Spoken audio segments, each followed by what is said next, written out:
Hello to all the Atlanta United fans. My name is Jurgen Damm, and you are watching Scarves and Spike, an Atlanta United podcast.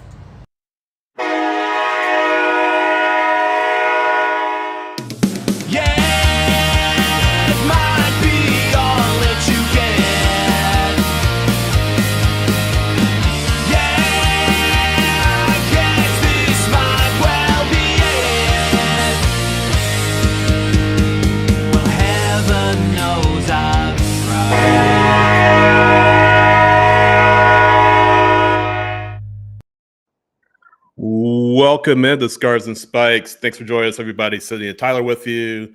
Tommy coming on shortly. Tyler, Happy New Year. I know we already talked about it on Monday during Ellis Monday, but Happy New Year. Happy New Year as well. Happy New Year to everybody who couldn't make it Monday, but you're here now for the all-important Atlanta podcast. Well, yeah, absolutely. Thanks for joining us. You know the drill, scarsandspikes.com, all the latest Atlanta United news, analysis, and insight. Facebook, YouTube, of course, Facebook, X, Threads, all that good stuff, Instagram, Scars and Spikes, just search Scars and Spikes, you can find us, and all that good stuff. So, Tyler, a lot going on. Well, not really a lot. Ronny Deila is in Atlanta, at least, so we're going to talk about that. And the new signing for Atlanta United as well. We'll discuss that as well. Kame Togashi, Japanese forward. Not the Japanese forward that we were expecting, I guess, but he is in place, and we'll talk about that. We'll also talk about a little bit about what Garth Lagerwey had to say about it, as well as maybe potential moves that are coming up. But you had a chance to talk to Ronny Deila yourself. I did. And, you know, I think fans are really going to like Ronny whenever they get the opportunity to kind of interact with him a little bit more. The good thing is, like, Ronny didn't come out of nowhere. You know, people that have been MLS fans for a minute, it's not that far removed from him being here at New York City, but he's been around the block, you know, and he knows what he's doing. He knows what he's doing. But in one of his first interviews, back when this announcement was made, he mentioned how, you know, that connection with the fans is so big to him. And he's a very, you know, extroverted, kind of personable guy. Like he was fun to talk to, super kind, super nice, but also, like, we're always going to compare to the previous coach, right? And I'm not talking about Rob Valentino, I'm talking about Pineda. And he, like I said, super nice guy, super kind, but he's going to be firm, I imagine. He's going to be much more probably disciplined than what you saw with Pineda. And, you know, you'll get to hear very soon from my interaction with him, my conversation with him. But he's a very, like, down to earth, and this is what we're going to do kind of guy. And I like that. Very spicy quotes too. Yes. And some of you may have seen it floating around, but sounds like Atlanta United is going to be a little different in 2025. Just a little if nothing else, the discipline will be much more evident than it was. And you know, you talked about the nature of Deila. That's not to say that he's not a player's coach. I think he'll get on with the players, but he's a no BS guy, it sounds like.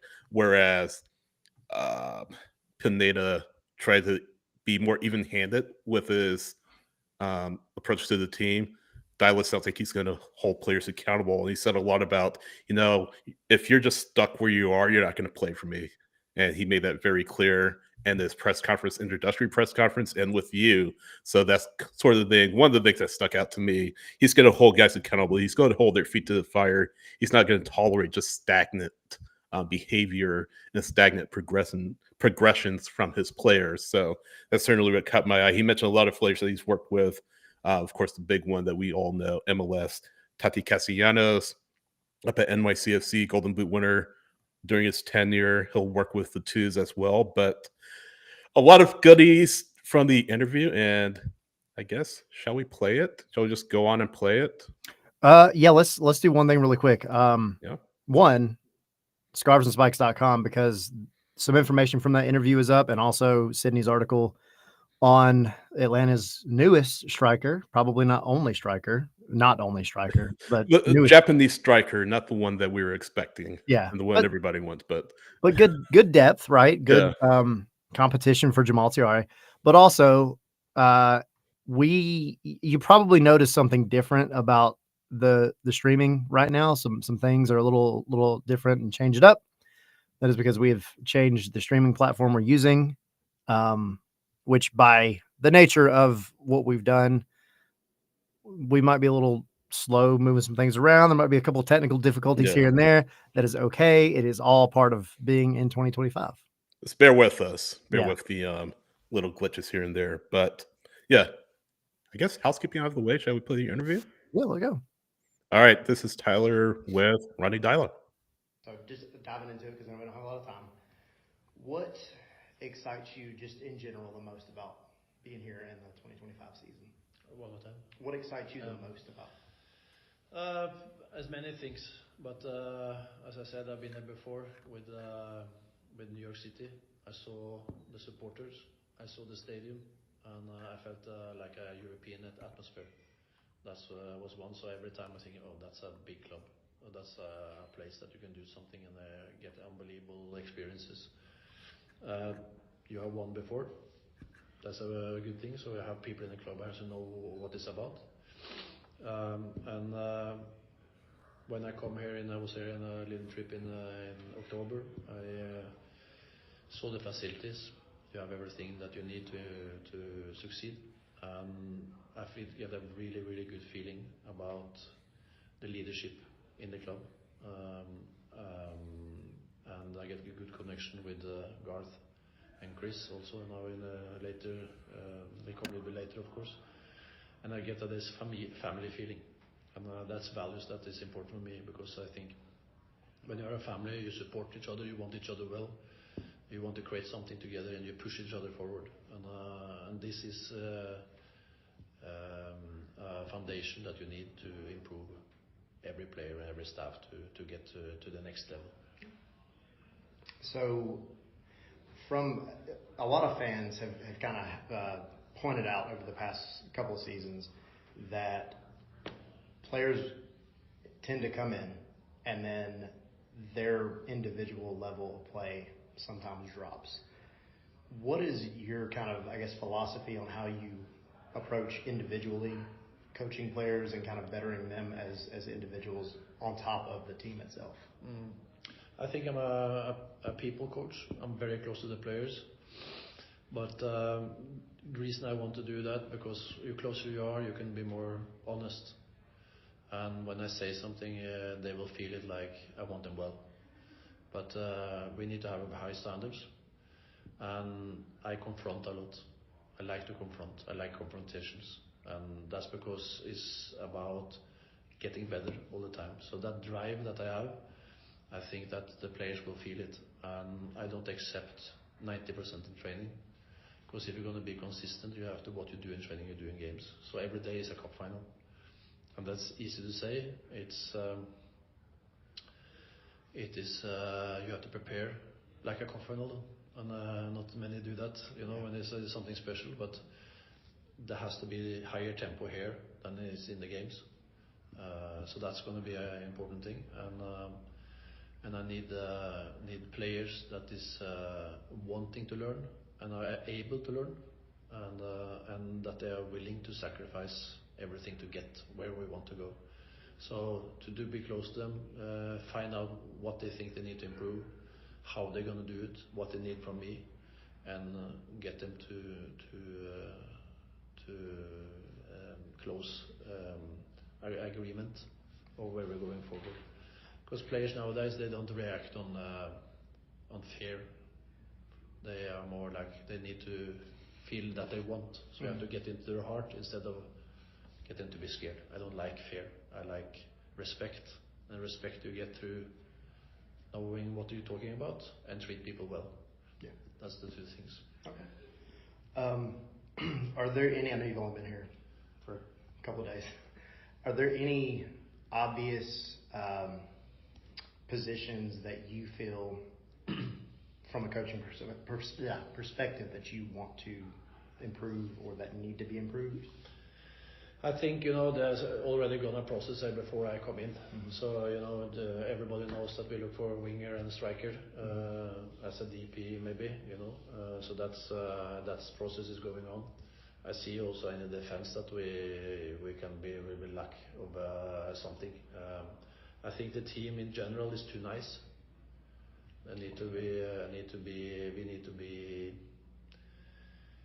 I don't know whether we use that word, but more assholes. Because we need to be aggressive. We need to show that we want something here, and we are playing with Atlanta. There has to be you carry that jersey. You have to feel like you don't fuck with us. Yeah. So that's something. But I think they have it in them. But you need somebody who can lead it a little bit. And Brad is a little bit one of these guys. Is a reason why he has gone the career he has. Mm-hmm. He still has the drive, when you're 40 years old. Yeah. So, but we need more of these types. Okay. That's even, and that you can develop, but you also maybe have to look for bringing. Okay.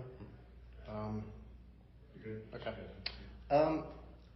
How do you look at I guess your philosophy behind the twos and the second team and the academy, and how involved are you in kind of bringing some of those players up and helping, kind of coach their way up to the first team?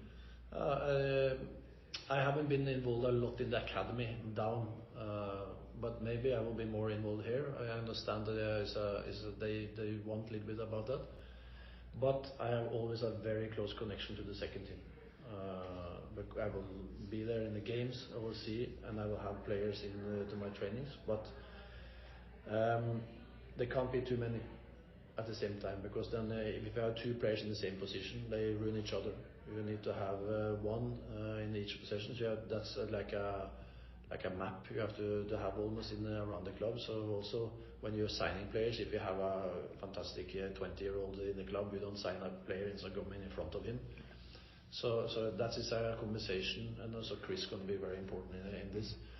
But to have also Matt, was one of the coaches. He also, he knows all the talents there. He will be a very important guy to be that obviously that bridge between the second team and the first team.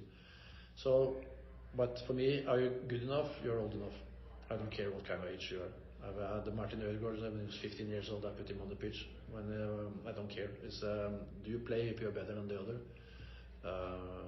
And I'm looking forward to see the young players, see what kind of level they are at, and what kind of attitude they have. Okay. Martin Ødegaard. I was actually had a question for you. Who is so far your most favorite player that you've coached up to this point? It's very difficult. I have many good players, but of course it's easy to say Virgil van Dijk and Martin Ødegaard. I think also Hans Bannaken in Bruges was fantastic. Simon Mignolet in Bruges was really good football players. Scott Brown in Celtic was special. Tati Castellano, Maxi Morales was good football players, So Santi Rodriguez was a very good football player. I have many players, but I feel that to work with, to develop people, be a part of their development, that's the most fantastic. Like Thiago also, I don't remember this the last time I went from Bruges to Brentford for 40 million euros after 8 months together. That's also like this, because when you see things going forward, these who wants it and they take learning so quick, like Tati did as well. Like that's what we need. Yeah. We need those players, and then it's my job to get them to have that environment that they go every day to think about getting better. And if they don't want to get better, they have nothing here to do. I don't work with people that go in circle. I don't like to go in circle. But I accept mistakes. It's no problem. But in 3 months, you can't do the same mistakes that you did yesterday. Right. Okay. One more? Yeah. Okay. So I know you're not bringing in many other coaches from the past. I know you wanted to kind of implement who was already here. But what are some of the challenges of bringing in a couple of other coaches with you into a place that already had kind of established like coaches in those positions? I think it's the most important thing that I don't create a group inside the club. I've seen that many times in the big clubs. They're sitting on their own table. The others is working in the club. They just have nothing to say, nothing to do. I think it's a lot of knowledge inside the club, and it's also my job to develop the club. So it's my job to develop the physical coach. It's my job to develop the nutritionist or whatever it is. And the way to do that is always a lot of hierarchy. I don't like hierarchy. I like it's a flat here, and you empower people. But when you empower, it commits. So then they also have to develop. They also have to put demands. So we do this together, and they are above the players. They are not under the players in the hierarchy. Every staff is over them. And then you also have to be tough enough to put demands to the players, because if everybody says yes people and say the coach is too hard, yes I agree with you, we get a culture that is not a winning. Right. It's a mediocre coach. Okay. You need people to what is what do you call it? Also, I think give to need people to take accountability. Yeah, but through confront. You have to confront. You have to confront behavior. We confront what you. If you are a physical coach, you are here to make them better, more physical. You can't be them best friend then, and always say yes to them. You have a job to do, and that's why I want to empower. And it's like they are teachers, and I'm the principal. Yeah. So if they don't, the students not do their job and they don't listen to the teacher, you go to the principal. Right.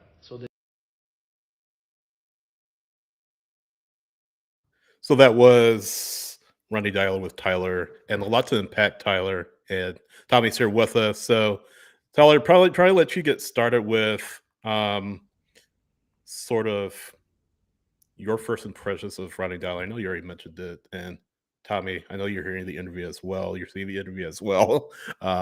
Maybe both of you can give me your impressions or our collective impressions of what Ronny Deila said. I know the big quote was, "We want to be more like a-holes and don't F with us," and all that good stuff. So I know that's sort of the quote that will make the headlines. But yeah, as we were saying earlier, Tyler, this is going to be a much different Atlanta United team than has been in the past. Ronny Deila was about the group, it sounds like, that is putting up maximum effort on the field each and every day. And that's not to say we didn't see that under Pineda, under previous coaches, but he made it very clear. Again, if you don't put out your best effort, you're not going to play. You can make mistakes, but if you're making the same mistakes over and over again, you're not going to play very long. So,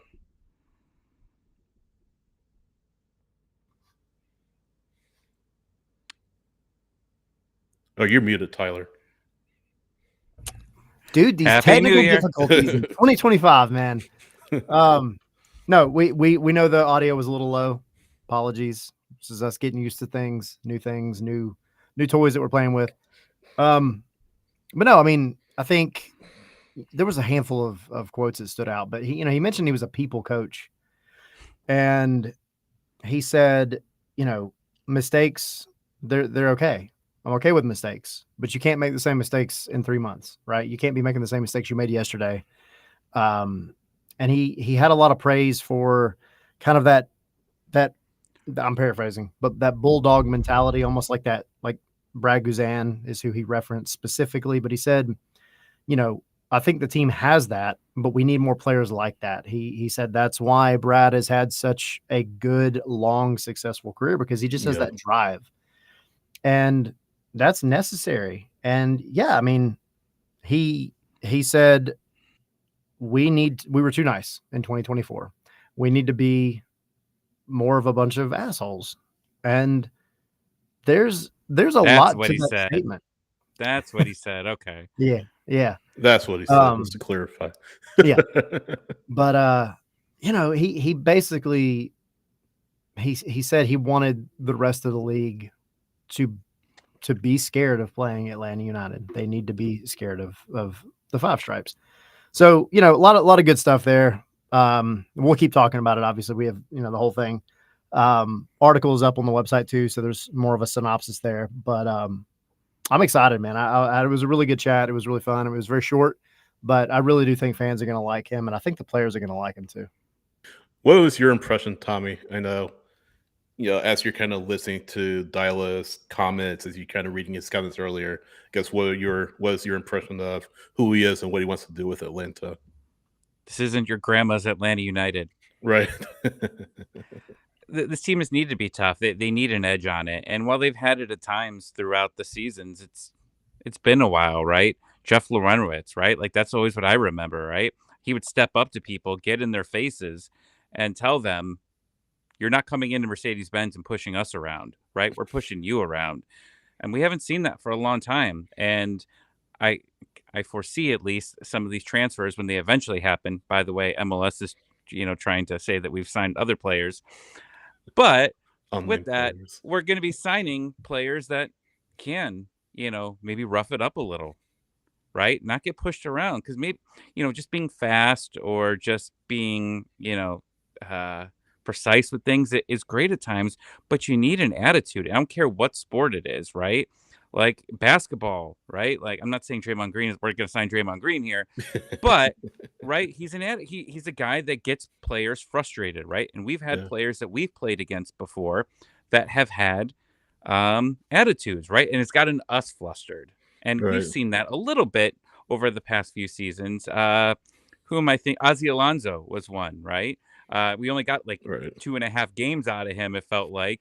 But when he was out there, right, what did he do? He completely flustered the entire team. He got like the entire team fined, right? At one point. Yeah, he got Charlotte completely fine because that's what he did. He got out there, he talked a little trash, he played physical, and next thing you know, the entire team is surrounding him, right? Like it's a gang fight, and then they get fined, and that's good, right? And I think that we needed that for a while. Right. Getting the other players flustered, especially at home here, right? I know, it constantly said Mercedes-Benz needs to be a fortress. That's fine, but you know what? You have to make it a fortress, right? And it's not just winning sometimes. It's people coming and going, I've got to deal with the crowd. I've got to deal with the players on the field, and I got to deal with the players on the field mentally as well. And that, like I said, being assholes isn't just being physical. It's getting in their heads too. And do it selectively. Don't just do it to do it. Don't be like thugs or just gangsters on the field. I saw Bruno in the chat saying about that Ted Lasso episode where they just go out and just because Man City right there playing and they just commit all kinds of fouls and like 5 people got red cards and that played off the pitch. And I think Coach Beard was saying, we made we miscalculated. We were over aggressive. Do it selectively. Don't just do it to do it. But I think you'll see that with Deila, just that edge to the team that we haven't seen. Like Tommy, you said, Jeff Lorenowitz, just Ozzy Alonso, players like that. So I wonder, as Atlanta United, and we'll talk a little bit later about Garth Lagway talking about, they're farther along and bringing in some other key pieces. I wonder what those names are. I would imagine 1 or 2 of them are within MLS. Maybe they're free agents. Maybe they're players that they're keen to trade to Atlanta United. So they're going to be very selective about the players they want. And Deila is going to have, of course, a lot of insight. He's not going to be the only one doing it, of course, but he's going to have his hand in it. Here are the guys I want. Here are the guys that I prefer in my team. And Lagerwey and Henderson will be responsible for going out and getting those kinds of players. For sure. I mean, you got to do something different that you've been doing for years, right? You can already just tell that he's a little bit different, right? Like he's a player's coach, but he's gonna hold you responsible sometimes. And I mean, we talk about Pineda, and we also talk a little bit like about that. Maybe he gave players too many chances. Also, the team lacks some depth at points as well, right? Like, and I know that's what they're trying to do. They're trying to get better depth on this team because at some points it was like you couldn't just bench your guys, right? Like you couldn't just bench 1 or 2 people. This isn't the Premier League where your bench is loaded with some great players. Unfortunately, sometimes you got to have some guys that don't make a lot of money and don't have maybe as much talent as some of the other ones. And it's like you still have to try to win the game. You know what I mean? So what do you do? It's a hard decision here. But I could already just tell, at least from this and the interviews that Atlanta United has posted, right? It's going to be a completely different attitude coming into this. And I think it's good. And if there's one guy I think that's really going to appreciate it more than anyone, it's Brad Guzan. Yeah. Right. Brad Guzan, he's probably listening, going, oh, baby, someone to back me up, right? Someone that could outshout me maybe onto the field, right? Because like Brad's getting older, right? You know, I mean, his vocal cords are getting up there. So, you know, having someone else You're maybe doing a talking little with bit this of the gravelly voice of like 45 years old. right. Sean Like Dyche. you're gonna have to have someone else yelling a little bit. So if Ronnie's doing it, that's cool too. You know, one of the things that really stood out to me, one of the questions I really wanted to ask today, kind of, this is the first time we've had the opportunity because, you know, it was Gonzalo Pineda for 3 years and then Rob Valentino. And, you know, we knew that that was an interim thing. Now that we have a new guy that's right there on the touchline, as far as like a coach, you know, we always get caught up in the coach definition of like, they're the guy that stands on the touchline. They give the lineup and then they say, here you go. But there's all that stuff that happens at the training ground. And, you know, it's one thing to develop a team into a group of 11 plus players that go out and they know the game plan and they do it. But like individually, right? Over the past few years, we've seen players that have come in and then they've started off well and then they've kind of dropped in their own individual performances. That was something I was curious about. I know fans have kind of been curious about, like, how do you combat that as a coach? Because it's still your job to develop your players, whether they're 40 years old or, you know, 14 years old. Like, what are you going to do? Right. And so one of the things that he said, that's when he was talking about how he's a people coach, but he said, you know, the drive that I have, I think all the players will feel it. He said, I don't accept 90% in training because if you're going to be consistent, you have to do what you do in training and do it in games. And he said, every day is a cup final. Yeah. But you know, he said, I don't like fear. I want players to respect me, respect each other. And, you know, he kind of dove into this whole thing about, what, like some of the players that he's kind of progressed in his past. Martin Odegaard, obviously a big name.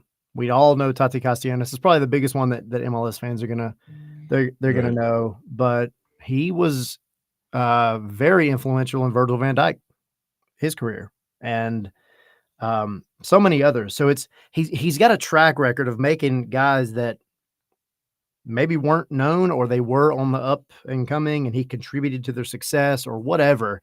And he's done it at multiple clubs. Like he just spouted out a list of names from Club Brugge, from Celtic, the British national team, like guys that were on clubs that maybe didn't get a lot of recognition, but then when they joined the national team, you know, he can say, I can have some credit for that. So, you know, it's not like he's a guy that doesn't know what he's doing on the individual side as well. He played Martin Odegaard. He said when Martin Odegaard was 15 years old on the first team. So he's not afraid to play young guys. He's not afraid to implement the twos guys and the lower tier guys up to the first team when they show that they're ready for it. So just lots to be excited for. Really excited that he's here. And after having met him now, I think the fans are really, really going to like him. I agree. I'm sure we'll hear from more from Ronny Deila as days go on. Weeks go on. Preseason begins on Saturday, right? Does it start on Saturday? Let's see. They show up on the 11th. Well, they report. They report on the 11th. Saturday, yeah, and then it's a few weeks here, and then you have Chattanooga, Birmingham, and down to Florida. It's always funny to hear Brad Guzan, having played so long in England, call it Birmingham. Yeah. Birmingham, Alabama. There's another syllable in there, sir. Yeah. If you're here in the South, you got to pronounce it right. So, no, that's Ronny Deila, and glad you had the chance to talk to him, Tyler. And, of course, go to scarfsandspikes.com for more of what Ronny Deila had to say to Tyler. And of course, Tom, you mentioned Atlanta United. Joe for Atlanta United did a video interview with him. So go to their YouTube channel and check that out as well. Our good friend Joe Freihofer. Guys, Atlanta United signed a Japanese striker. They did. That finally happened, Tommy. It finally happened. Are you excited? Yes. I think we all kind of knew it wasn't going to happen, right? Who everyone thought it was going to be disappointment. But the disappointment here has been, I don't even know what the word is. Oh my gosh. We're all waiting for the big signing, right? The two big signings, right? No, that was it. I get it, but the real ones are going to be here. But come on, guys! Like every signing can't be the signing, right? The big signing. This team, we have said this for a long time, right? You need depth. You need depth. This team has lacked depth. There's been a lot of players on their way out. There's going to be a lot of players in. They can't always be a DP player or a TAM player. There's going to be depth players. But the overreaction everywhere, Twitter, Facebook, our Is he Discord. Gonna start? Right. Like, no, this guy isn't going to start here. And like, first off, any player that is signed, I'm going to make sure that you pronounce it first because I ruined it all. So we'll let you handle it. Especially Keimen Togashi. You're good. So I will say, not to rain on any parade. With Japanese names, there's a little bit less of an emphasis on the syllable, so it's more like Tagashi. So it's not like Togashi. Tagashi. Yeah, you're an anime fan. I forgot. Yeah. So Togashi. I watched Squid Games this week for the first time ever. Well, I know that's all dubbed and all that, but I watched Squid Games this week for the first time ever. Same part of the world, different country though. That's South Korea. But I see where you're going. It was a good try, Tommy. Did I say part of the country? I meant part of the world. Part of the world. Part of the world, different country. This is always my problem. I always have this problem. All up. If my wife is watching, she's probably like dying out there. But I did. I watched Squid Games. I'm 5 episodes in. I'm addicted. So Keimen Togashi is from Japan, not South Korea. Or North Korea, for that matter. But wait, is that where Squid Games? I don't even know where it takes place. I guess I haven't paid that much attention. It's a South Korean show. Oh damn! Okay. Spoiler. Now you know. Did you think it was North Korea? I wasn't paying attention right now. They put Squid Games in Call of Duty. So like all I'm thinking about is red light, green light, right? When I hear red light, if you move, you get shot in the game. So like I see a red light anywhere, I die. I jump down and that's it. So anyway, I'll get it right. You're good. No, but Keimen Togashi, Japanese striker, Japanese forward. I don't know if you can really. I mean, he is a striker, but transfer market for what it's worth calls him a center forward. So he's your third striker, TRA, or let's set up the depth chart. DP striker, presumed DP striker, or very, very, very high TAM striker. Probably give me DP striker. Then TRA, then Togashi. So that's your striker depth chart. Now you got to find a number one striker. And as we said, Togashi's not going to start. If he's starting, then Atlanta United are in dire straits. But Chris Henderson said it when he came in, and he said it, and it's kind of what Garth Lagerwey has said. We need depth. We're going to be competing in several competitions in 2025. We need to get players here to help us with our depth. The sort of the issue with MLS, I mean, you have a lot of competitions as it is. Not as many as the UK, not as many as English football or anything like that, but you still have a lot of competitions, and this is positioning the club, you would hope, for if and when they're able to get back to Champions Cup. You have so many ways to get to Champions Cup, like we've talked about. If you get there, you're going to need to have players here to help you rotate. We saw it with Seattle to some extent when they won Champions Cup in 2022. Granted, Henderson wasn't there when it happened, but he and Lagerwey laid the groundwork for that team, right? So depth is just so important Togashi isn't the piece of the puzzle; he's a piece of the puzzle. So it's just a matter of fans approaching it from that mindset and not, oh gosh, this is a letdown. This is part of the plan, right? This is part of the plan. It's not the plan. Now we'll get to Garth's comments a little bit later about what he was telling Doug in the AJC. What the timing kind of looks like for the two DPs, but again, this is a piece of the puzzle. I don't think this team is going to be going into the first match of the season with Jamal Tiare and Kevin Togashi as their strikers. Garth isn't a person that rushes things. And he mentioned it earlier. He's not a player. He's not a person that rushes things. He's going to take his time and be calculated. To a fault, he said. Sometimes to a fault. And fans, like he said, are going to be frustrated by how slow he is perceived as moving. But I think that's just so important. Better to do it right than to rush through it and do it wrong. So I feel like you've seen this club get it wrong so many times. They've tried to rush signings through, and they haven't panned out. So I would think something's happening soon, but let's just trust Garth Lagerwey and Chris Henderson to make the right decisions rather than quick decisions, whether that's Kyogo, whether that's another player. Just my 2 cents on that. Yeah, and I mean, as far as Togashi's concerned, I mean, it's not like he has a ton of spotlight moments for fans here, right? Because the J League is not that it's in a bubble, but it's in a really difficult time zone for people to watch, right? Like, same thing with Australia's league and a handful of other ones over in Asia, in the Asia area. Like, it's not as easy for us to see those kind of things. And, but don't let that take away from like the fact that they brought in a young talent who he's going to compete with Jamal Tiare, and he's going to get minutes. I guarantee he's going to get minutes. 31. So, I mean, not okay. Yeah, young, but... you're right. Fair. Don't get me started. It's 2025, man. I hear 31 and I'm like, oh, that's good. But no, I mean, so not a young striker, but a guy that he's going to compete, and he's been around all throughout Japan. Take that for what it's worth. If you were to look at any other player and you were to say, well, they've only been in one league for most of their life, you would probably say, well, okay, what does that mean? Does that bode well for him, getting a new start somewhere?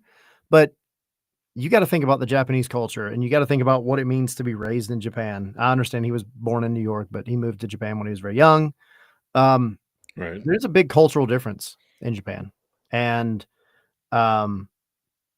there's something about the discipline that Japanese culture it pushes. It's just part of their fabric that I think will go really well with what Ronny Deila is trying to implement. Ronny Deila wants guys that are going to go forth in the training ground every single day, wake up, eat, breathe, sleep Atlanta United in this game. And I believe that Togashi is going to be one of those who does that. I think he's going to compete. I don't think he's going to settle just for being second fiddle or third fiddle. I think he's going to compete. And you want that. And if Kyogo is the next one, if that's the big signing that happens, I don't know that it is. I do know that it is not happening right now, despite what accidental MLS article might have come out. It's another one of those instances where you have a fellow countryman, a fellow person that speaks the language here that helps you get implemented into a new country, right? Like, there's something to be said about having that other guy that you can just talk to about all the stuff going on in your native language, or at least a language that you're very fluent in. It's like FIFA or FC25 in Ultimate Team. Yeah. Like, you have the chemistry with the countrymen, but yeah. Tommy, what are your thoughts? I mean, looking at the comments here, I mean, obviously people are frustrated because Giakoumakis has left, 20 years ago in everyone's minds, right? He's been gone for a long time. You got the money a while ago for Almada and Giakoumakis. And again, it's only January 8th, but I think people are just getting a little worried here because we've been accustomed to slow starts at this team here for a while, right? And it becomes a little bit more difficult because not only is it, it's not like you're just coming back and it's Pineda. You're coming back and it's an entirely different system, right? And you've got to get all these things together. So I understand the frustration, right? I try to not to overreact. That's my 2025 resolution on this podcast is not to overreact when we lose against Chicago and I have to shave my beard off. But I'm trying my best to say, okay, they're going to get together. Chris just came in, but we've had a GM here for a little while right now, right? Garth Lagerwey has said he was the general manager here, right? He was running things until Chris came in. I understand the frustration is basically what I'm trying to say here is that, I mean, you see the comments here and Tiare, and that's a good point here that was put in there. I think Bruno might have said it. It's like Tiare is injured all the time. Mm-hmm. Like he's been injured 4 or 5 times here at some point. It was a couple concussions, right? I mean he's been racking them up here. So yeah, absolutely, you need depth here, 100%. And someone said, why didn't we keep Rios? Well, obviously this is a free, right? That one you were gonna have to pay here. So I understand what they're trying to do here, and I mean I think we said that. About quite a few players that Garth Lagerwey's come in saying, who is this guy, right? And then all of a sudden he's done a really good job. So obviously, they're looking in every possible area and nobody to bring players. I'm sorry? I said, and nobody guessed this one. Yeah. No. Look at it. I mean, I had people messaging me going, who is it? I'm like, I was, trying to go through the MLS free agent list. All right. It was like, trying to find, it was like Carmen Sandiego, right? Yeah. Like, here's my clues that I have. Yeah. Who is it? And nobody got it. I don't think any single person got it. But that's what we got to do here is, Amador was, who's this guy, right? And all of a sudden, he was our MVP from the moment he was basically signed until the end of the year. I mean, besides Brad Guzan, I mean, he was the guy. So I look at this and just say, okay, let's wait. Let's see what happens here. But what I do want to say though is that again, you can't start off slow here. You absolutely cannot. We've learned that with this team here, right? I mean, and even last year, you could say that they didn't start off slow, right? I mean, they were 3-0 at home to start the season. I think, pretty sure that they were. Yeah, 3-0 at home. Struggled a little bit on the road, but it went downhill quick. And I mean, that's the thing with this. I understand you can you can do a lot in the summer, right? Seattle Sounders. We've talked about this for ever since Garth Lagerwey's come in. Do the Seattle Sounders thing, load up here. But when you got a new manager and you've got a lot of players coming in, just my thought is you want as many people in Atlanta on Saturday as possible to get it going, and you're just not going to have that. Also, one of your leaders is hurt. Brooks Lennon is out for a long time. So as we continue these shows throughout the next 4 to 6 weeks, as we get ready here, I want to see a new player added, a new player to talk about, right? And it's not only talking about that, it's getting them into Atlanta. Because I do not want, I said this a month ago, I don't want to be on green card watch, right? So let me jump in there real quick because a few key points to bring up about Togashi. A, he's born in the U.S., so you don't have to worry about a green card. B, he's from the J League, which is a very lightly recruited area. Atlanta United have never signed a player from Japanese league in their history. And Garth Lagerwey said, it's a market that, players are hardworking and disciplined, in the J League and I assume the Far East markets, Far East leagues. So that's they tapped when he and Henderson were in Seattle. So maybe that's an area that they want to go back to. But then going back to Amador, who another player that we didn't hear about beforehand, and Togashi, the same vague, it speaks to this front office. Nothing gets out. Nobody knew this was coming. Nobody knew that Amador was coming. We're looking at Tom Bogert. We're looking at maybe Fabrizio Romano and all the other people maybe to break this, and nothing came out. It was just airtight. So super close to the chest. super close to the vest. So just because you don't hear anything from Tom or anybody like that, not to denigrate him, Tom does a terrific job, of course, but just because you don't hear anything from him, that doesn't mean nothing's going on. And we're seeing it with the front office. They'll sort of working in the shadows to bring in players that fit the profile of this club. And he saw that with Amador. You've seen that with Togashi. But not to jump in, but I just wanted to point those points out as well. Yeah, but like even if you sign someone today, how long is it going to take them to I mean, I'm not talking about this signing. I'm talking about the future signings, right? And if they're not born in the US, it's going to take a couple weeks, right? To be able to get them signed, get them here, all of that. And I think that's just what people are looking at, right? Because you want to be ready, right? I mean, Yakamakis, he didn't play, that first game. We were on green card watch and it took a while here. And it's just my hope, right? I think it's everyone's hope is that you start off with a full team here and that you have everyone available for the opener, right? And I don't know, we'll see what happens. One of the things that Deila said in the chat I had with him earlier too was it was just kind of on the slide, and it's not like this was big news because Garth has said the same thing a few weeks ago, but I asked him, what positions or what about the team needs help going into 2025? And that was when he answered that question with we were too nice. We need to be more assholes, like that kind of stuff, which is great. Absolutely needed. But he had said, everybody knows we're looking to sign a left wing and a DP striker. Just kind of put it out there. So whether it happens, we'll see. But it definitely feels like, as we go further along, and especially now that Henderson's here, the club is just going to keep things very, very, very tight up until it happens. And I mean, that's fine, and we've also seen in the past too, as far as not citizenship, but like green cards, visas and all that kind of stuff. There are many cases where they are able to start that process well before we ever hear anything.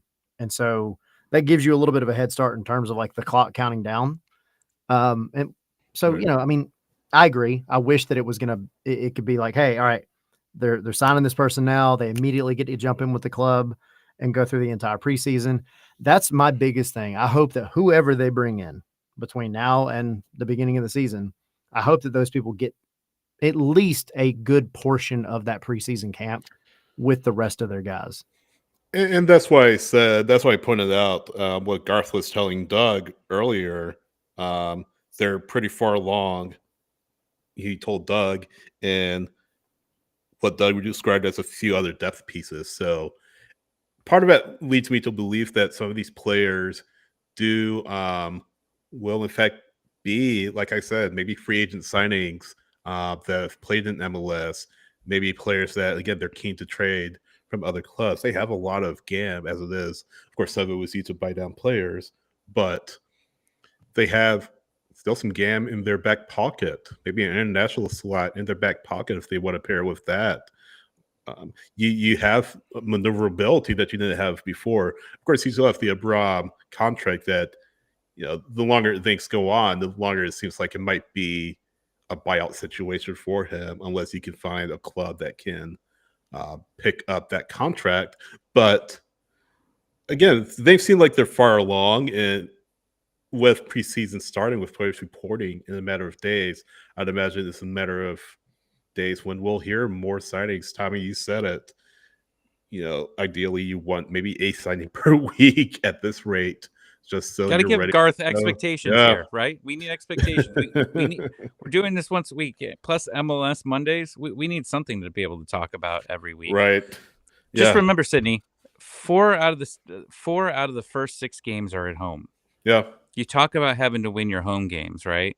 So you don't really have, you want to win your home games. You got to be ready. You got to be ready. You got to get your players here. You got to get them training. You got to get them understanding what you want to do. You've got your existing team here figuring it out, but now you got to get these new guys in and got to get them everywhere. And I can't wait to see the with the videos when they used to do the team building. Like, didn't they get like electrocuted or something like that? Oh, Yeah, I remember when they all Tased. got tased themselves. Like, yeah, that was crazy. I would never do that again. That was terrible. That was Yeah, but like awful. you got it. Taser That's why training from your police officer days, Tyler. Never do that again. But we talk about, and it's with a lot of teams, not all the teams, but with a lot of teams, they have hard times winning on the road, right? When you're starting 4 or 6 at home, means you're gonna be having a lot more home game or a lot more away games, later on. You have a bad run right in the middle of the season. Yeah. Right, and that having a bad Nike Club World start Cup. is something there. So, and maybe this is just for all of us, right? And I don't want to talk for you guys, but having a little PTSD of the past few years of this team starting off slow, right? And looking at the schedule, because we've done that before. We've gone through the schedule and we've looked and go, okay, we have an easy start to the year, right? But then as we go through, it gets a lot harder. And then we pull a win or two out of the first 6, 7 games there. And you're like, this was supposed to be the easy part of the schedule, right? And now we're going to the hard part. I mean, that was what I think that was 2022 season. I think that was there, and we're like, how is this team not scoring goals? It's only going to get harder. And then you're basically every week we're going, all right, now we're scoreboard watching other teams and saying, you want to get scoreboard watch. You got to get off to a good start here, and obviously put Ronny in a good position as well to really get to know his players and what he wants to do. And then going back to Kyogo, the discussion about that, we haven't heard anything on that since the rumors broke right before Christmas. Some of the discussion that's been on social media is Celtic don't have anybody lined up. They have a backup striker right now, but they don't have anybody lined up to replace him should he leave. So that's part of the picture.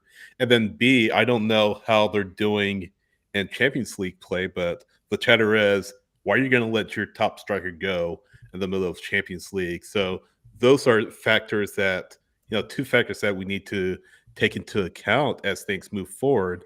Taking a look at Champions League standings, they're 21st. So they're in the playoff places right now. Was it the top 8 go to the knockout stage?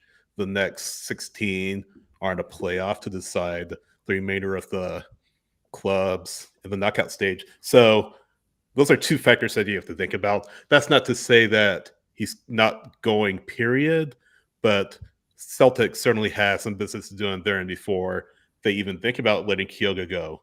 Again, not saying it won't happen, but just to give you all sort of insight into what Celtic have to go through. Yeah, and on top of that, like we'll address the elephant in the room, which is the article that came out like right after the other striker news came out. The other Japanese striker, as everybody's trying to refer to him now as, but I think everybody was expecting like, oh, is it going to be Kyogo? Then MLSsoccer.com drops this article that says Atlanta United signs Kyogo Furuhashi, and they have not. Yet. They have not. Yes, and I'm not saying like, I saw some comments. I think Milan maybe in here somewhere a little ways back.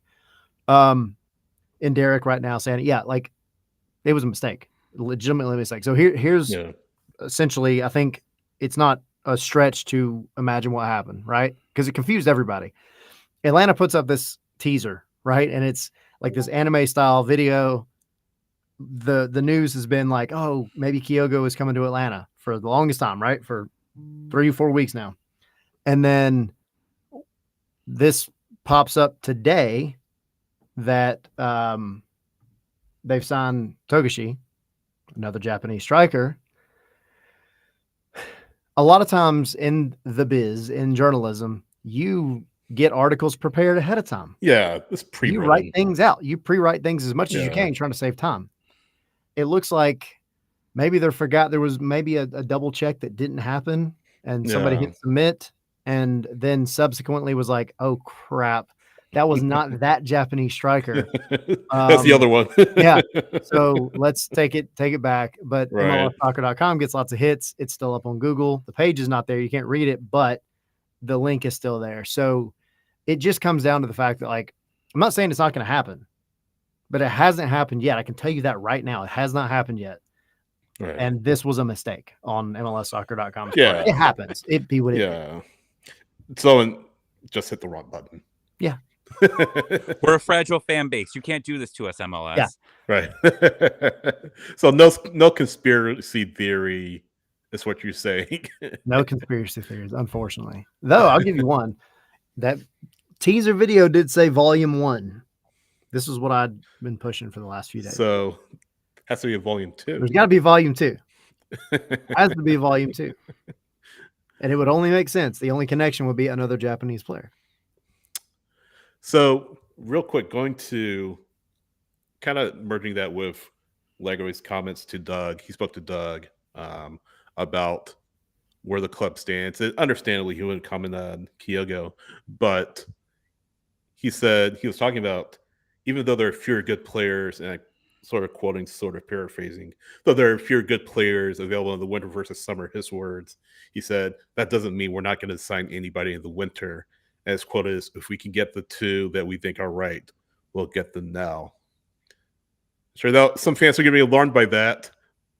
So I feel like first impressions when I read that is, oh gosh, is this team not going to sign anybody in the winter window? Like, I imagine some fans are thinking the same thing. But again, like I said, better to do it right than to rush through it. And this club has rushed through signings. And I don't know, Tommy, you kind of, I saw you shaking your head earlier, but I don't know if you want to rush through signings. At the same time, though, you want to position your team for success. But again, on the other side of the coin, how many times have we seen Seattle start out slow and then speed up in the second half of the season? I don't know if that approach is going to work with Atlanta's fan base, though. Well, I mean, you know that you've had these players didn't just disappear out of nowhere. Well, they kind of did, right? I mean, Giakoumakis did kind of, but I mean, it's been since the summer, right? So you know that you've had these positions open. You're scouting, right? Everything has been looking for replacements for them for a while. But go back even further. You know, remember, Garth Lagerwey said he's never signed 2 DPs in one window before. So he's also prepared us in the summer for that. And we've been talking about that for a while before, you know, when we thought the offseason was coming way earlier than what it did because of the end of the season rush. But that's been something I think we've all been worried about here for a while, is that he made that comment. He hasn't signed 2 DPs. Now, apparently he was close. They said in the last window to signing 2 DPs in one window, but it ended up not happening, of course. Well, he's never hired a coach before, so things could change. Yeah, right. And there could be firsts as well here. But like, I guess just my part is that they've known that they've had these positions open. It wasn't all of a sudden you lost the guy and now you're scrambling. You've had these spots open here for a while. And, you know, last summer, just remember how people were taking last summer, because you got all this money. We're talking about, you know, that we're Scrooge McDuck in the vault, right? We're swimming in you know, money, and then you bring in one guy, right? And that didn't make the fan base feel great at that point. Now this team was rebuilding. You know, clear thinking Tommy says, okay, well, you don't have a manager. You don't want to bring in a bunch of DPs at that time because you don't know what the manager wants. But now you're here. You've got your manager. You've got Henderson, right? They're working together here. And, you know, I think they've got their list, right? And now it's just confirming with Ronny and, you know, and then trying to get these signings in, trying to get as soon as possible. Well, let me ask you both this. So I think I know the answer to the first one, but if they sign 0 DPs, how are you feeling? This window. Not great. Not great. Well, Sydney's making a lot of. He's a noise machine right now. He's making sound effects. So I need words, Sydney. I feel like this is just me talking. I feel like if you don't sign at least 1 DP in this window, you're not really setting the team up for success. You're pissing away an opportunity at valuable points that could help you later in the season, especially with lengthy away stretch in the middle of the summer, like we talked about. You want to make sure that this team is hitting the ground running when February 22nd, I think, rolls around. So if you're not positioned for success, you have the you're not you run the risk of not getting the results you need early on. And I see Mark saying that the window's open till late April, but yeah, you don't want to wait till like the spring to get your team better if you can. Like Well, you gotta strike where the iron is hot. yeah, I mean, and that's the thing though. Does Garth and Chris, do they feel like the iron's hot in the sense that like are the right players there right now? And don't get me wrong, like this team needs a designated player, striker.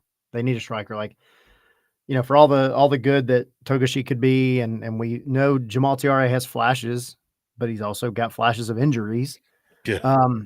And then you talk about what Chris Henderson said in his first press conference when we were there. Like, they want to compete for every trophy, and that's a thing that they take seriously. You can't compete for every trophy with two who are supposed to be on paper backup strikers.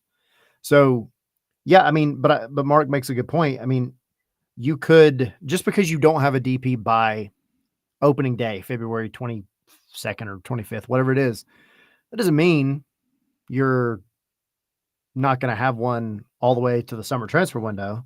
It just means that now it's like an Almada situation when he first got here. Missed the first handful of games. He was signed in the window, but he missed the first handful of games because of visa stuff. So, you want him to be able to get that time with the rest of the team, though. The chemistry that we talk about, the preseason time, like it needs to happen. But the fans, admittedly and rightfully, are impatient for something to happen. DP spots are a luxury, and you have to use them at some point, especially because you basically robbed DC United of one of them.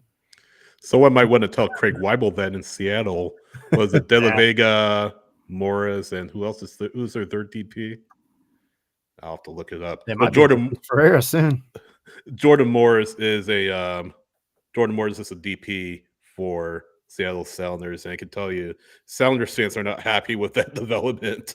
At least some of the ones I saw on social media. So, yeah, their DPs are Albert Rusnak, De La Vega, and Jordan Morris. And according to Tom Bogert, it was a performance-based escalator on the part of Morris that makes him a DP now. But I would love to hear what Jeremiah O'Shan from Souder at Heart has to say about how fans took the Garth Lagerway early in windows in preseason. He's kind of telegraphed, what his MO is, and I wonder how Sounders fans felt about that. I wonder if eventually they just got to a point where he said, whatever, we trust this guy, let him do what he wants. And maybe that's the same thing for Atlanta United fans. They have to see some activity to maybe fully put their trust in Garth Lagerway and Chris Henderson. Yeah, and I'll just say this real quick, Tommy. I'm trying to take my own advice when I say this, but like the way that this front office is much more tight-lipped, not only than like the previous administration, but like every other team in the league, it seems like it could be an instance where next Friday you have a massive announcement because, these things just kind of pop up. Like usually with the big names, you'll hear words, right? Like Kyogo. We've heard the words that things have kind of popped up. And if you go back to like with Giacomakis back when he got here, we heard about that rumor almost a month before he actually got signed. Because it was like rumor, dead silence. All right, now he's signed. So it's not out of the norm for a Garth Lagerway front office. I think it's just at this point now, fans are very impatient because 2025 has such a high upside for Atlanta United with the new coach, new front office, everything going for it right now. They just want to hear something. I know Mark is saying they can't get here until January 31st because that's when the window officially opens. But I mean, you could get free transfers, of course, but they just want to hear something. Yeah, which is fair. All right, so that's 0, right? So that's if they sign 0. But if they only sign 1 and they leave the spot open for the summer, would you be disappointed? You okay with it? I feel like fans will be able to stomach that a little bit more, though, especially if it's a striker, because that's like the number one need you have for this club right now. Give me a DP striker, and hold off on the left wing if you have to, or whatever position. Get by with Silva while you can. And I mean, not to the dump on Silva, but well, no, but I mean, going back to the interview, that was where I kind of got that question from. Silva, Muyumba, Josetu, going back a couple of years, like, you know, players like Araujo. You have these players. I'm doing what are you doing? What these players that come in, right? And they're like highly regarded, and then they just kind of have a drop off. You don't want that to happen with Pedro Amador, right? He had a phenomenal end of the season. So what can Deila do to keep that from happening? And this is one of those instances where maybe Deila is able to pull that back out of a guy like Silva. Maybe he's able to get Silva back on the right path, because the talent's there. We know it's there. Now, can you individually coach him, get in his mind, help him be the guy that he was when he first got here and be a game changer? Agreed. I mean, we saw. I mean, Apples or just maybe a little bit. Well, we saw Tati Castellanos in NYCFC. He called, you know, an Apollos Joel, I think I'm paraphrasing, and we all know what he did. So that goes for Shande. That goes for maybe other players on the roster too, Tyler. Maybe a Muyumba. Maybe, you know, you can throw out a few other names out there too. So I feel like that's kind of the I don't want to say X factors, maybe kind of the benefit of having somebody like Deila in place. Like you said, can he pull that greatness out of a player like Silva, who started out well but has been in really bad form, or not terrible form, but just been not in good form ever since last season, or 2023, I should say. Yeah, I'm okay with one. It's not the end of the world, right? I mean, you know, I know that they love shopping in the summer, but if they get one, that's fine. Or if they get one to start the season, and, you know, like we said, the window's open till April, you continue working it, and you bring someone in a little bit later, right? That's fine as well. But again, you know, 4 out of 6 at home, you've just earned the fan base back, right? Because the fan base, I don't want to say they were gone, but they were frustrated, right? You saw the pictures. You saw Mercedes-Benz Stadium empty, right? And then the playoffs happen, and 70,000 people at Mercedes-Benz Stadium watching Atlanta United beat Miami, right? That was back. That was back for this fan base, right? Because you won. You won. And then you went out and you won on the road again. Speaking of Silva, thank you for that. Right. But you did it, right? And now you've got the hype. And I understand there's a difference between just signing someone quick and making a mistake. But we just need what we all hope for, right? And I think there's always like what you should do and what we hope. And what we hope is that they get some guys in here as soon as possible, and you're ready for whatever day the season starts, right? Against Montreal. You got it's a full open stadium, I believe, for the opener. And you get that place as loud as you can, and you start feeling the vibes. I mean, that's what happened. Was it 2022? I think it was, right? Did I just get QR coded? Yeah, you got QR code. I'm sorry. Oh, okay. Yeah. Remember, 2022. I think that's what in the state. Yeah, because I didn't go to the opener in 2021. Yeah, that was we were still locked down. 22 was the year Araujo like had a flat tire like moments into the season after scoring a goal. Yeah, he scored the goal. You had Caleb Wiley scoring in his debut. Yep. Like, I remember being there and saying, "Holy shit, we're back!" Right? That stadium was nuts. Right? Araujo scoring minutes into the thing. Now he got injured, so then we really knew we were back because something good happens and something immediately bad goes. But like, you left that stadium, right? Everyone left that stadium going, "Holy crap, this is amazing." Right? Maybe we shouldn't overreact, but we're fans, so we're going to overreact, and that was amazing, right? And I think that's just what you want again, right? You want that again. And if, you know, God forbid, you start with 3 losses out of the, you know, 3-4 losses out of those 6, right? And a lot of those, they're going to happen at home as well. That could happen. What's reasonable right now as it stands roster today on January 8th, 2025? Sydney, we'll start with you. What's reasonable? Because I think I saw Brian earlier mention, but those first 6 games, what, as far as points that you get, what's reasonable? I don't know. There's nobody here. I'm just saying, wait and see. Wait and see. I'm not ready to make a prediction yet. No, hold up. No, you got to do it now. Oh man, you put me on the spot. I'm glad you're going first.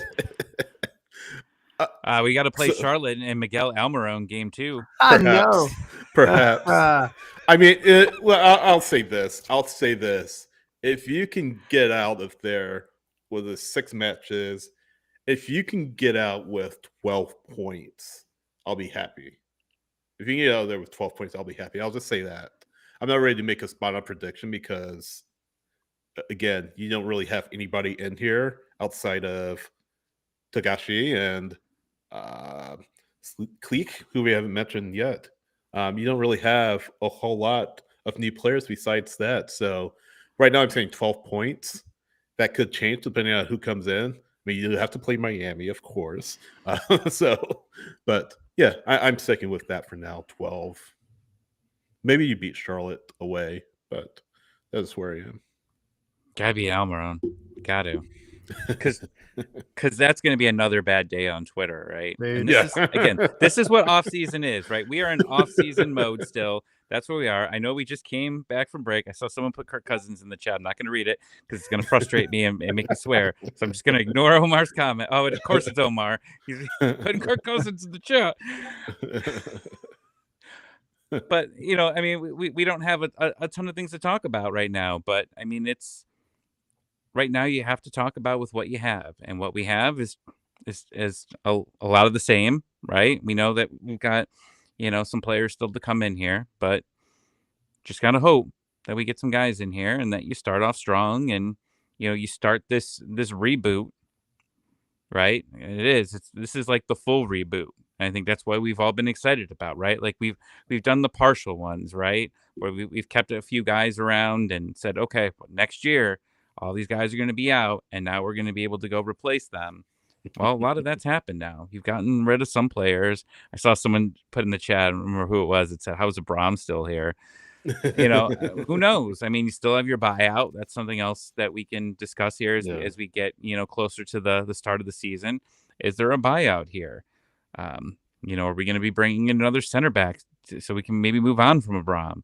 I don't know. I don't know what's going to happen here. But right now, all we have is in Atlanta right now is you got the Hawks going. Trae Young, great 3-pointer to win the game last night. Crazy. I almost fell out of bed when that happened. But, I mean, the Falcons are done and Atlanta United's next up. And then you got the Braves a little bit after that. So it's time to get excited about this. And like the Braves haven't been signing people either. And I saw Braves Twitter. I'm not full into Braves Twitter, but they're freaking out because they haven't signed anyone either here. So this is what happens in the off season as you're approaching, everybody coming in for preseason. Let's just hope that, volume 2 and volume 3 and volume 6 and 8 start coming up here and we get some things to be excited about. You're right. How many points? Out of 18. I'd agree with Sydney. 12. Yeah. Tyler, what do you think? No, you know what? I would say 10. 10? I would say 10 there. And that's just looking at that the games are home. But like also one of those ones is Miami. 2 wins, 4 draws. Don't put that evil on me. What do you think, Tyler? I was going back and forth between 10 and 12. I think 10 is realistic. 12 is what I would be happy with. I just, you have to win your games at home, period. I don't care if it's Miami or San Jose. I really could care less. I mean, and going to what Deila said today, but it was interesting, by the way. He described this fan base and the bins and all. He said he reminded him of like a very European feel, which I think we've kind of heard that before, but it's just interesting hearing it from a guy who's been all over Europe. But you got to win at the bins, period. Like that's last year was not good enough at home. Not even kind of. You actually did much better away, which was great than you've ever done before.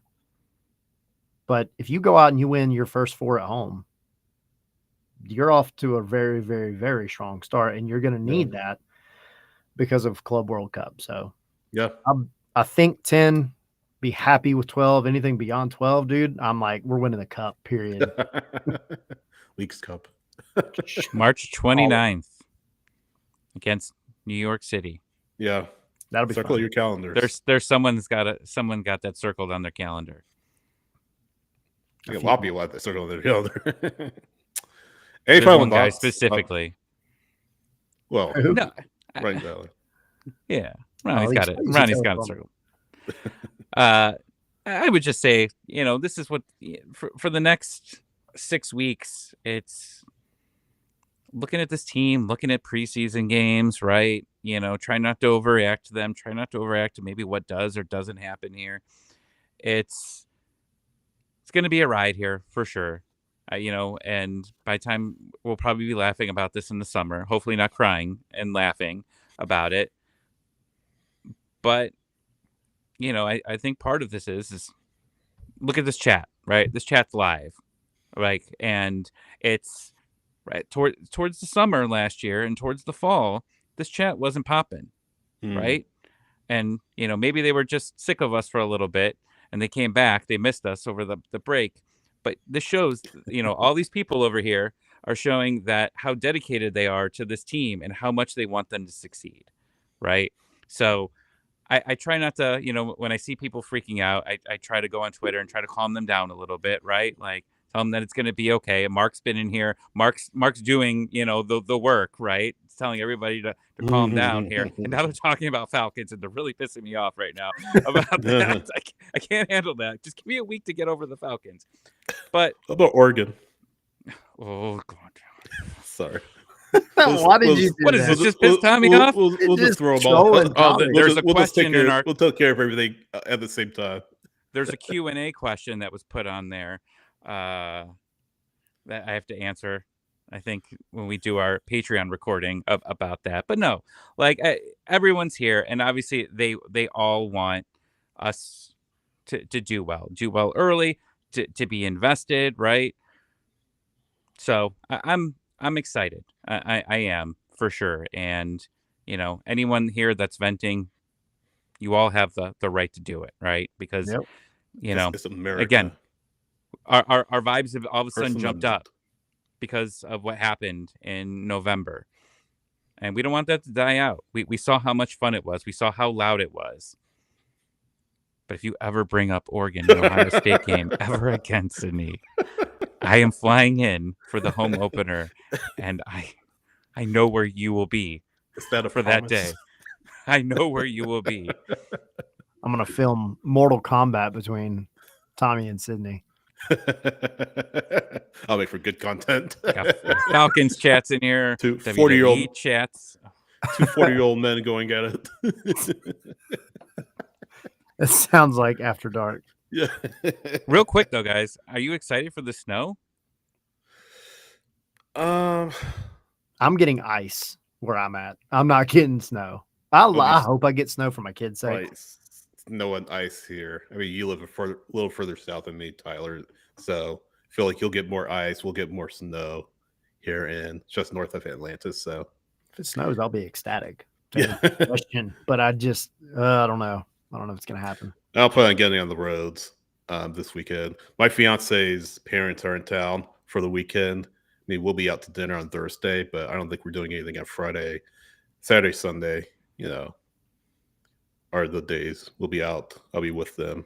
So did you see the picture of I think it was the Walmart in Marietta, and there was somebody that was like, they had their buggy and had no less than like 16 gallons of milk. I'm like, are you freaking kidding me right now? There we go. Dude, in Ohio, they're probably like, whatever. Yeah. It's This still nothing. happens here. Oh no, it still happens when they talk Does it? about big storms that come here. Like when they're like, and sometimes we do. Like there's days or there's been like weekends where we've gotten 2 feet of snow, and Yeah. it's like okay, you go and you get your milk and you get your bread and Milk all and of that bread. here. Yeah, I mean, but I've heard Staples. stories about how Yeah. the South just shuts down, right? Yep. So that's wild. But like you said, kids, like your kids never, like I always like see videos like, kids in California like always wanting snow and everything like Yeah. that. So it's got to be Right. cool for kids to do it. But like anything like, obviously, pipes freezing. I see that in the chat Yeah. too. Mhm. Like that stuff's obviously scary there.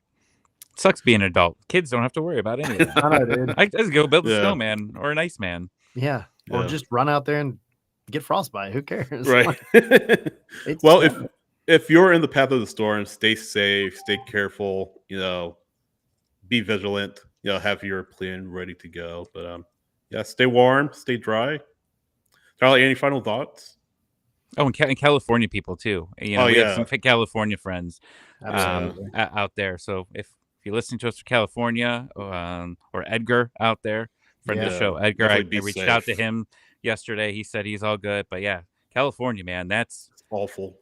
I couldn't sleep last night. I was just watching all the videos of that real late. It's crazy. Yeah, so my wife was telling me last night, my middle son, 13-year-old, was we had the Weather Channel on, and he came walking in, and they had everything that's going on in California up on the TV, and he was like kind of freaking out. He was like, "What is that?"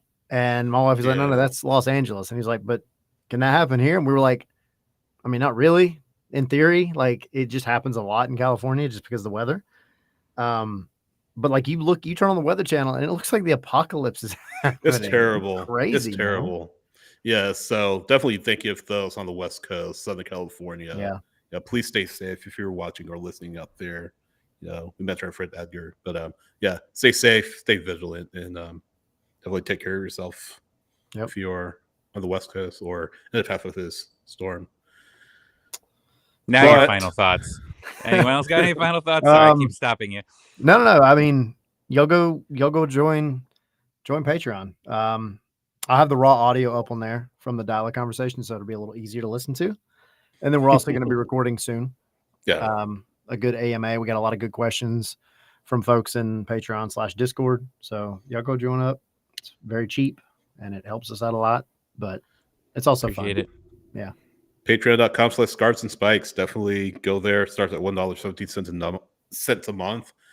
Appreciate those that support, whether it's $1.50, $5 a month, $10 a month tiers. Definitely appreciate all of you that support the show monthly basis. And if you're watching on watch alongs as well, access to our Discord, a lot of great benefits, merchandise discounts, all that good stuff. So Patreon.com logo maybe.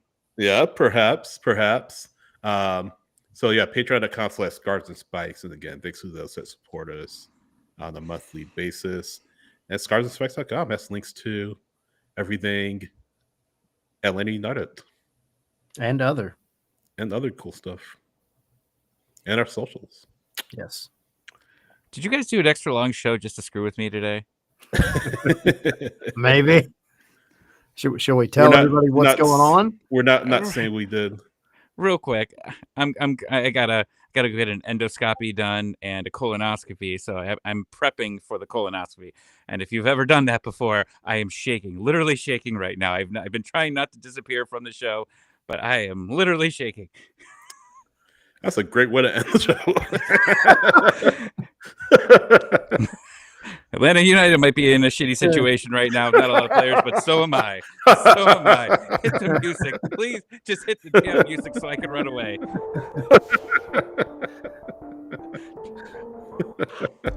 And who knows how this is going to end. Right. I know how it's going to end. There's only one way. There's only one way.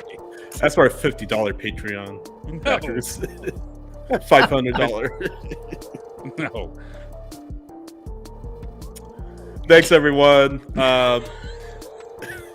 This is our third season doing this. Kicking off season 3. Really excited about what's to come, and hopefully that includes wins for Atlanta United. So, appreciate you all, as always, being on the journey with us.